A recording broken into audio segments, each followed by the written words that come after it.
What's good people? Welcome to Whole Views. Thank you for clicking that thumbnail. My name is Corey, and today we're going to be talking about The Flash.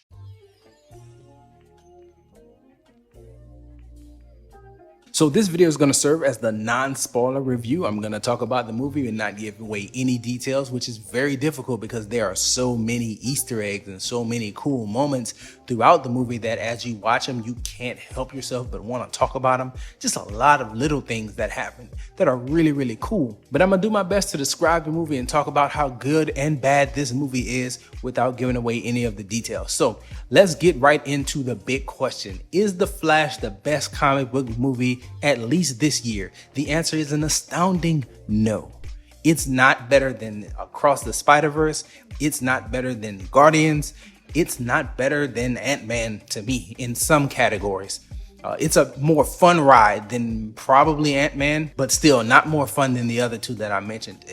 It's very strange and a mixed bag when I come to talk about how good and bad this movie is. On my little scale, I gave it a 7.6 out of 10. It is very good. It is very fun, but it is very flawed. When I talk about the categories that I use to come up with my scores, it's just very imbalanced. So visuals is the first category, and while you have a lot of good performances and really a great performance from Ezra Miller, like he did very well playing the two roles that he played in this movie. He delivered his lines of dialogue very convincingly. He's really a special version of Barry Allen, and I really enjoyed it. But the CGI in this movie is trash. Throughout the movie, it looks like PS4 graphics. Now, mind you, maybe PS4 Pro, like really souped up, but it don't even look as good as a PS5's graphics when you're looking at some of the character animations that you see, and you see a lot of animated characters. You're gonna see it right in the beginning in the very first action sequence, all the way up until the very end of the film. The CG is cringy throughout to me. The story is very good. It's very heartfelt when it needs to be. It's very touching when it needs to be. It's very funny when it needs to be. Ezra's comedic timing is very good, and I like the way that he delivers his lines. And again, the story lends itself to you actually caring for and wanting to see his plan come to fruition and he get his greatest desire, which is to spend time with his mom. And that is something that you can see in the trailers. That's not a spoiler. It's all about saving his mom. So that part, very touching, very cool. But overall, there are a lot of little plot holes that you can poke at throughout this movie. And I think maybe that's just a comic book thing, but you can't really do it so much with Across the Spider-Verse. And even if you can, there's a part 2 of that that's going to be coming out that's probably going to fill in a lot of gaps. You can't do it too much with Guardians.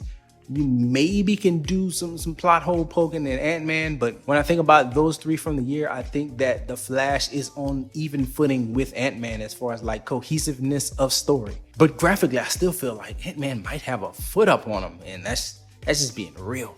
I'll talk about it a lot more in the spoiler review. The pacing of the movie is really good. It kind of gets started with a bang, and then it slows down and it gives you some things to kind of chew on and let the characters move forward with, and it's cool in that way. It doesn't really get bogged down in a whole bunch of exposition. I like all the introductions to the characters. A lot of the stuff is very cool, very fun. It catches you and you kind of go with it throughout, and you could kind of see some things coming, but to see everything come together in the end in that third act, I thought it was very cool is the way that I'm gonna say it. I'm not gonna say like well done or anything else, like mind-blowing or amazing. It was cool. It was cool to see everything play out the way it played out. Entertainment value is a 10 out of 10. This is a comic book property, so a lot of people are gonna go to watch it just based off of that. You're gonna have fun. You're gonna laugh. There's lots of jokes. You're gonna enjoy a lot of the action. There's a good fair amount of action in this, and again, story-wise, there are some logical things and there are some things that make absolutely no sense. You're gonna have a good time. You're gonna have a fun ride. Entertainment is very good. And rewatchability, I do believe that the score for that would be decent as well, because you're gonna probably want to see it at least one more time just so you can catch all the little different Easter eggs. I know I want to kind of see it again to make sure I can see all the different things that's going on in different character motivations, and maybe, you know, just think about it a little bit more. Why would that person do this? Why would this have this effect? All those things are things that you want to kind of ponder on a second viewing. So yeah, I give it a very high rewatchability score compared to a lot of the other things that I reviewed. So yes, we're largely positive on The Flash. It was good. It was very fun. It's a fun comic book film, but they hyped this movie up quite a bit in the years of production leading up to where we are right now with the debut premiering this weekend. But that's all I can really say about it before jumping off and coming back and doing a spoiler version of this very same video. So subscribe to the channel if you haven't so far.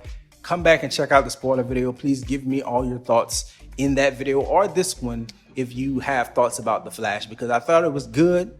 I thought it was fun, but I expected, based on the talking points that people were putting out for months, I thought this was going to be top tier cinema, and I don't really put it in that category. I don't really feel like any of this is like noteworthy, and when I'm making a end of the year best movies list, The Flash will probably not be on it. Hell, if I'm making a first half of the year best movies, like if I'm making a short top 5, The Flash is not on it, and that's not disrespectful of the movie. Again, I think it was good. I'm positive on it. It's just they had me expecting a little bit more, and I don't feel like it truly, honestly delivered all the way. Enjoy yourself, guard your heart, and go watch something good.